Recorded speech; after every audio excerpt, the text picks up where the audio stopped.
Kaninang alas 4 ng umaga, huling namataan yung sentro ni Bagyong Ada sa layong 175 kilometers silangan ng Huban sa may Sorsogon. May tagla itong lakas ng hangin na malapit sa gitna na umaabot ng 85 kilometers per hour, pagbugso na umaabot ng 105 kilometers per hour. Sa kasalukuyan, gumagalaw ito west-northwestward sa bilis na 20 kilometers per hour.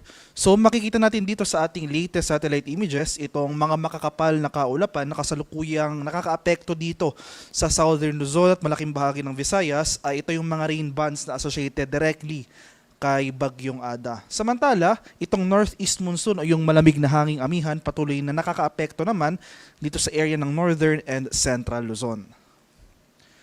At ito yung ating latest track and intensity forecast para kay Bagyong Ada na issued kaninang alas 5 ng madaling araw. So makikita natin dito sa ating track forecast, magpapatuloy yung generally west-northwestward na paggalaw ni Bagyong Ada simula ngayong araw hanggang bukas araw ng linggo. So Sunday onwards ay mag-iiba na yung direksyon na tatahakin ng nasabing bagyo. Magsisimula na yung recurving pattern nito, magiging generally northward na yung paggalaw up until sa araw ng Tuesday next week. So from today until tomorrow magpapatuloy yung west-northwestward. So starting sa araw ng Sunday ay generally northward and then northeastward yung paggalaw. So magre-recurve yung direction ni Ada. So kumbaga lilihis ito papalayo sa ating bansa.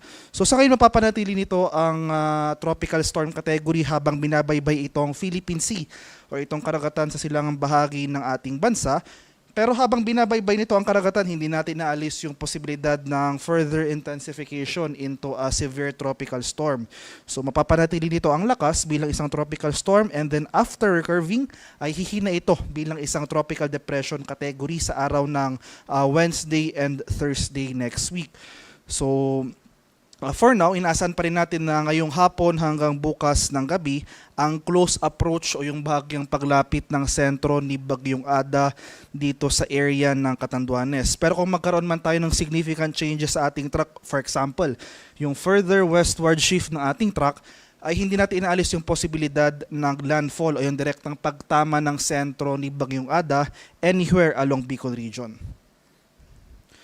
And as of 5 a.m., ito yung mga lugar na nakasailalim sa tropical cyclone wind signal. So as of 5 a.m., may wind signal number 2 tayo nakataas dito sa eastern portion ng Camarines Sur, sa may Catanduanes, Albay, Sorsogon, Northern Samar, itong northern portion ng Eastern Samar at northeastern portion ng Samar. Kaya itong mga areas na ito yung mga pinakamaapektuhan ng mga malalakas na hangin na dulot ng papalapit na Bagyong Ada.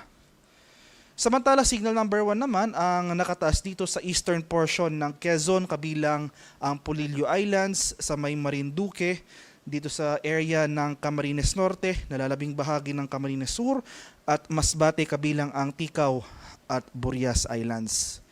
May signal number 1 rin tayo nakataas dito sa nalalabing bahagi ng Eastern Samar, nalalabing bahagi ng Samar sa may Biliran, Leyte, Southern Leyte, itong northern portion ng Cebu, kabilang ang Camotes at Bantayan Islands, pati na rin dito sa Dinagat Islands. Kaya sa mga nabanggit ko pang lugar, especially itong mga areas under wind signal number 2, patuloy po tayong maghanda sa mga malalakas na bugso ng hangin na dulot ng papalapit na Bagyong Ada. Asahan natin, possible may mga damages tayo sa ating mga infrastructure, especially yung mga bahay at mga gusali na gawa sa light materials.